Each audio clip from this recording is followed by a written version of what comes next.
So I'm going to open it up for questions to the floor. Tanya, would you like to? You've got a... I'm coming.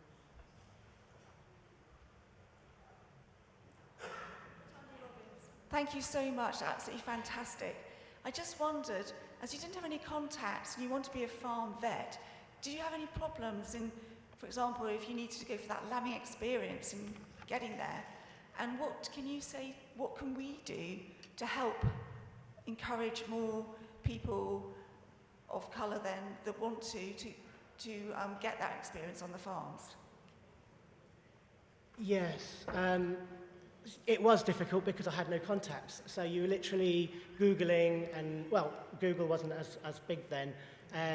But yeah, you just saw Yellow Pages maybe, ringing around and trying to find people, and I think because I really wanted to do it, I went out my way to try and find those contacts, and it was hard work.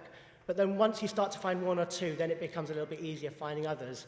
And there are ways, we are trying to create lists of farmers, lambing placements, and there are, and in all the vet schools there are lists now that makes it easier for children who don't come from farming backgrounds or urban backgrounds to get those placements. But and also I think is making more people, diverse people, accessible to people who don't have that, so therefore they can talk and get those contacts from those people.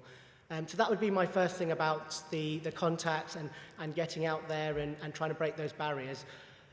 What I'd say is it's a journey. I'd say there's no quick fix on how we can get a lot of BPOC people into agriculture and farming. It's going to be slow and steady. So it's about first, like as I said earlier, recognising we've got a problem, check, okay. What do we do about it? So start to educate, start to read books, use social media. Who are you following on Twitter? Diversify your Twitter followers, diversify into Instagram, follow other people because you start to pick it up. See if there's any communities you can join. So again, with the project that we did at St Werburgh's Inner City Farm, what we found was there's a load of communities that were from marginalised backgrounds, yet all the service users were middle-class people coming in, doing their bit, and then going out. So what we did is we went to them rather than them coming to us, because again, a farm can be quite a, I'd say, not an unfamiliar environment. So if we go to their environment, at least if you talk to them, you're talking to them within something that they feel comfortable, and you can break some of that barrier as well. And as a person coming into them, you know, as a farmer or somebody coming into that, you will learn as well. And then it's engaging with that community. So whether it's a mosque or a temple or a women's institute or something like that, it's about breaking that and going to their communities, and then they're bringing them to your community. And it's developing a relationship long term. But again, it takes time, and you know, and it's little steps. Thank you. Number 3. Matt Swain, 2002. Great presentation, Thebe, and Thebe and I have enjoyed many walks, and you came to the business group, and it's been great.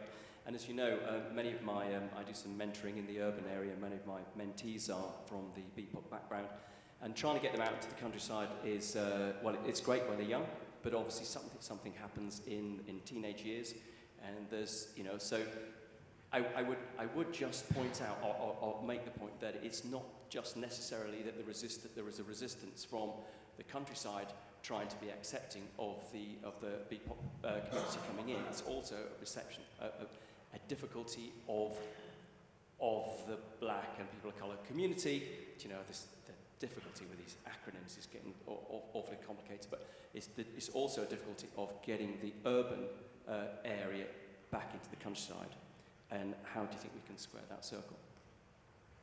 Yeah, so yeah, with the acronyms, what I'd say is it's all about, if you keep engaging, you'll keep on top of language. Because language is fluid and it changes. So, you know, one time we could use one term and another time we might not be able to use it. But if you're among that community and you're talking to people, you know, you will know that. And, you know, in this country we use black, Asian, minority, ethnic. In America it's more black and people of colour. They're interchangeables. Even people within those communities don't like some of the terminology, but the government at the moment, BAME is what we use in the UK, so that's the thing, the language. Yeah, the thing with the countryside is if you don't know it, it's perceived as scary. It's, again, we talked about access, so we talk about children on free school meals. If we look at the population of the UK, 50% of children on free school meals are children of colour. So again, you know, we talk about social economic side of things as well. Among people of colour, there's a big impact as well.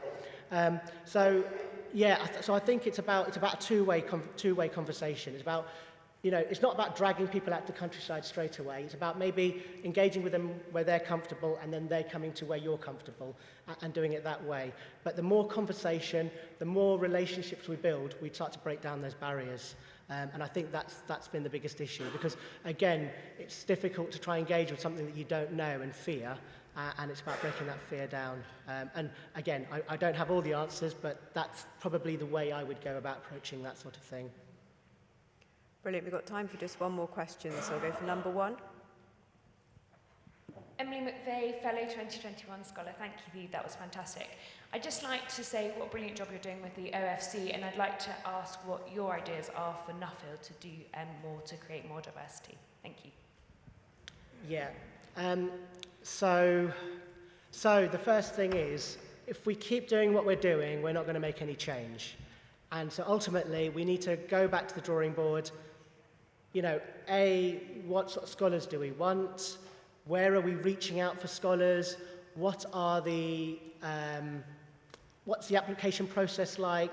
What are the qualities we're looking for? How is that are we inadvertently cutting out people by the language we're using in different bits and pieces?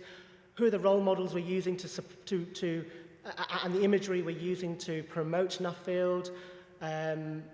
And so it's starting looking at that, starting looking at the building blocks and breaking down, like, you know, where are we missing out on certain things, and what you know, if people from diverse backgrounds suddenly walked into here, you know, what sort of things would make them more comfortable and what things are making them less comfortable. So that's the inclusivity piece, and we need to think about inclusivity and also processes. You know, again, are there ways that if people did feel uncomfortable, wanted to make change, where do they go? Do we have a process in place? So it would be looking at a larger organisational structure. And within Nuffield, you know, within scholars, for example, it would be nice maybe if all scholars did diversity and inclusion training as part of the scholarship journey as a standard. You know, at Oxford Farming Conference, we've just done that for all trustees. All trustees have now sat diversity and inclusion training. The Breaking Barriers is part of that, and it's meant to be a journey of including that. So again, it's as an organisation, there's lots of little things you can do, but it's about understanding where we are and then assessing different parts. And again, we won't get it right all the time, and accepting that and changing because of that. Thank you. I'm very sadly going to have to draw that to a close, but thank you so much for a fantastic finale to the conference. And please just say huge congratulations. That was brilliant. Thank you. Thank you.